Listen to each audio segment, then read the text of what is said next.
Welcome to the Chinook High School Grade 9 registration presentation. Every year we like to bring our grade 9s together, have a little talk with them about what high school looks like, registering for courses for high school, and what the differences are between grade 9 and grade 10 as they're now moving into their school where they are earning credits towards a high school diploma. Obviously this year we can't do this in person, so we've made this little video presentation for advisors to share with grade 9s and their parents. We're going to start with some differences between grade 9 and 10 as you move from one to the other. Biggest difference is you're going to start earning credits towards your high school diploma. And that means that the only way you get credits is by passing courses, and you don't move from one course to another unless you do pass. So just to keep that in mind, that to get the credits, you have to pass a course. To move on to the next one, you'll pass a course. The Alberta government grants diplomas based on their own requirements. When you're looking at their requirements, whether it's in Power School or in other documents, grade 10 level courses always start with a 1. So 10-1, 10-2, 10C, 14, 15. Grade 11 level courses are designated with a 20, also called 20 level courses. 20, 20-1, 20-2, 24, etc. Courses grade 12 are 30 level, so 30-1, 30-2, 35. One of the other biggest parts of one of the biggest differences of going from 9 to 10. In grade 9, you were probably in your core courses with the same people, English, social, math, science, and traveled around with the same people to all of those courses. As soon as you get into high school, courses are individual. You might be in with friends, you might be with the same people, but you're probably not going to be, at least for all of your courses. Scheduling is done on a class-by-class basis, and everyone starts to take different things. So that means that you're not all going to be in the same courses with people. To choose the courses going into grade 10, make sure you're talking to your grade 9 teachers. They're going to make recommendations. They're going to tell you what they recommend to go in, and also talk with your advisors about if you thought about what your plans are maybe after high school. That might have some thing to do with the choice that you make in the courses you take. Let's talk about high school diploma. So how do you earn that diploma? You need a minimum of 100 credits. Typically, students get a little bit more than this, sometimes a lot more than that, but you need a minimum of 100. How you earn credits is classes are worth a certain amount of credits. Core classes, and in fact, most classes are worth 5. So English, social, math, science, they're all worth 5. There's some elective courses, and by the way, we don't call them options, we call them electives. And the reason for that is they're really not optional. You need them to have those courses towards your high school diploma as well. They're just not a core course. They can be 3 credits, 5 credits. CTS classes, things like foods, financial management, shop, you actually earn 1 credit at a time, so you can actually earn more than 5 credits in a class. You absolutely need English to the 30 level, social to the 30 level, and then other classes all the way up to the 30 level. We'll talk about more requirements in the next slide. Here are the minimum requirements to earn a high school diploma in Alberta. As we mentioned before, you need English and social to the grade 12 or 30 level. That's 30-1 or 30-2 for both English and social. For math and science, you need it to the grade 11 level or 20 level. So 20-1, 20-2, 20-3 for math, science 24, science 20, biochem, physics 20. Any one of those meets that minimum requirement. For physical education, you need at least 3 credits in that, typically at the grade 10 level. Career and life management, you also need 3 credits in that course. That's a course that we have done at grade 10 as well. And that's a very valuable course in terms of planning for your life, looking at relationships, what life looks like when you move out after school, career and life management kind of things. That's a very important course to have and a high school requirement. The next category is your elective courses. And remember, I said we call these elective courses because they're required for graduation. Career and technology studies, shop, foods, fashions, things like digital media, financial management all fit into that category. Or fine arts, fine and performing arts, things like drama, choir, band, art, dance, all fit into that category. Or second languages, in our case, Spanish or French. There's some other courses. The other big part of that category is Phys Ed 20 and or Phys Ed 30. So any combination of those courses that makes up 10 credits fits into that category. So you need 10 credits in those elective courses.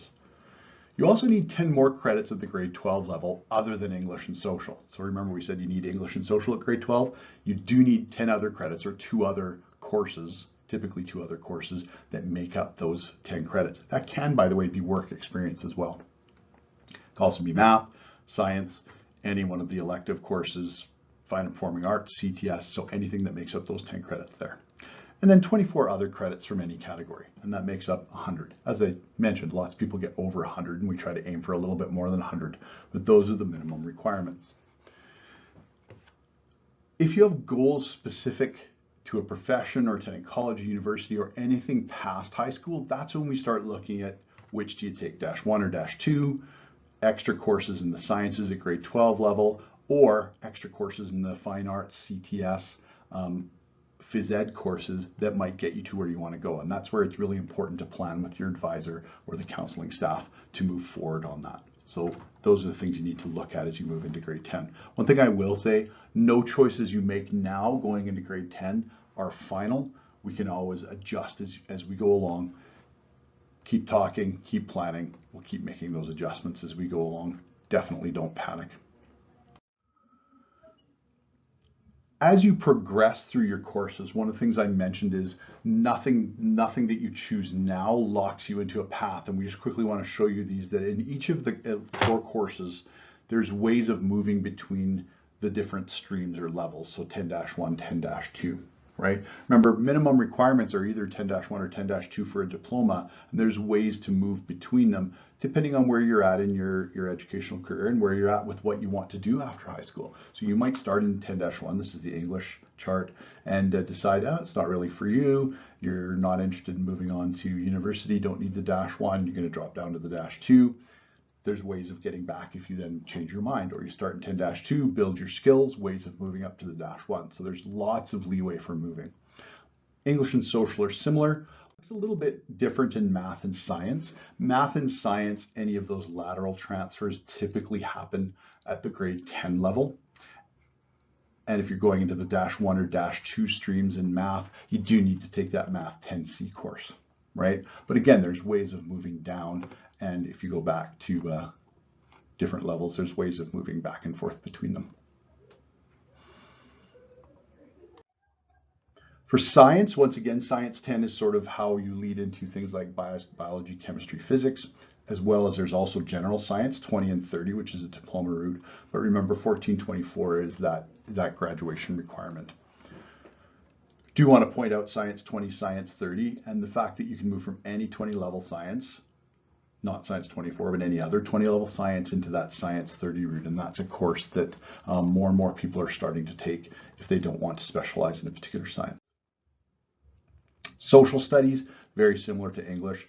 English and social, remember all those courses you need to the grade 12 level. You can move back and forth quite easily there. So just be aware of that. And now just a little other course selection information you need to be aware of for grade 10 and beyond grade 10. First of all, in grade 10, there's 2 ways of getting those 3 credits of phys ed that I've talked about that you need to get for your high school diploma. There's the traditional phys ed 10, which is again team sport and some individual sport, but a little bit more competitive, aimed at students who really enjoy phys ed or enjoy phys ed in the way it's been taught. There's also a lifestyle phys ed, which is aimed more at personal growth, personal health, maintaining a healthy lifestyle as you go along, a little bit less competitive, a little bit less focus on team sports, things like that. So you can choose either one of those. They'll both get you the credits. Pick the one that suits you best. As you move past grade 10, there's other ways of earning credits that you might want to think about. First of all, there's work experience. You can earn up to 15 credits for working. There's a way to set that up. So make sure you're talking to people about that if you're interested in that. You're that kind of person that really wants to include that as part of your high school program. There's also the registered apprenticeship program. Again, starts after grade 10, but it's a way to earn not only lots of high school credits, but also earn your first year of your journeyman's ticket in any one of many trades, which can be construction, welding, mechanics, it can be things like cosmetology, being a chef, all of those things. So that's something you may want to consider if that's the kind of thing you're thinking about doing after high school. We also have some dual credit courses with both the college and the university. For example, Cinema 1000 has been offered, and the 1000 is a university course that you get credits in both high school and university. There's other ones you get credits in high school and college that we've offered in the past, and some of those might be coming up again as well. Here's our recommended academic goals for students in grade 10. We want you to earn 40 to 42 credits. That means no spares. It's a full timetable.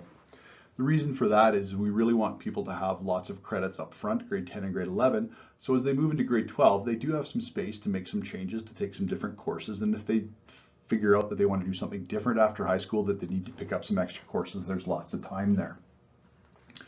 We'd like you to take Phys Ed 10 and Comm 20 and get those requirements out of the way there. Makes sense.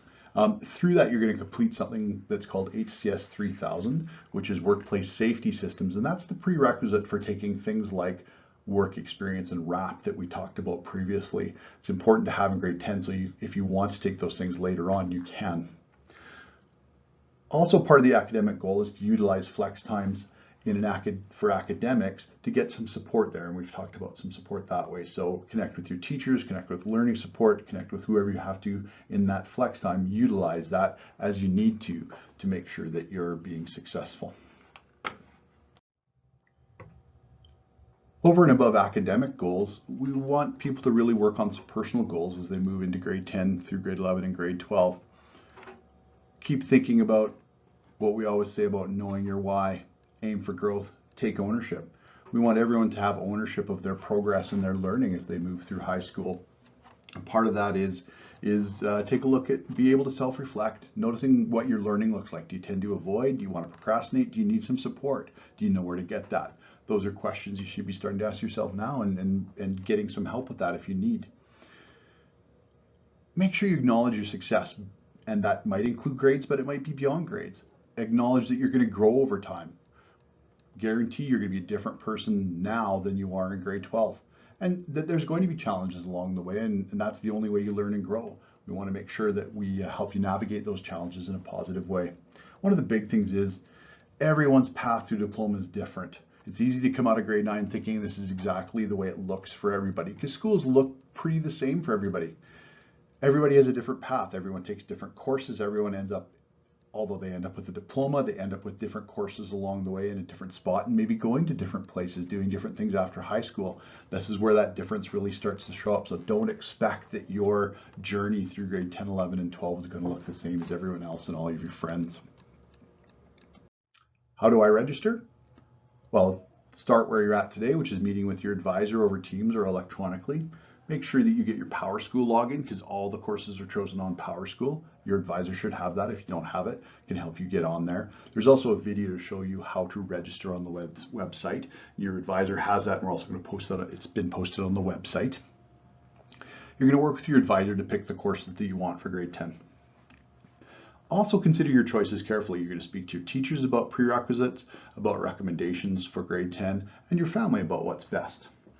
We're going to open up the online course selection now.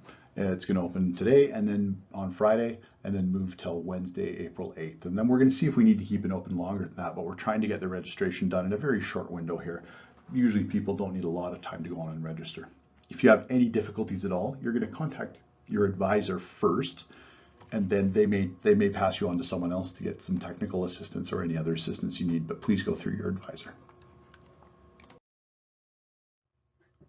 What about all those forms I usually sign?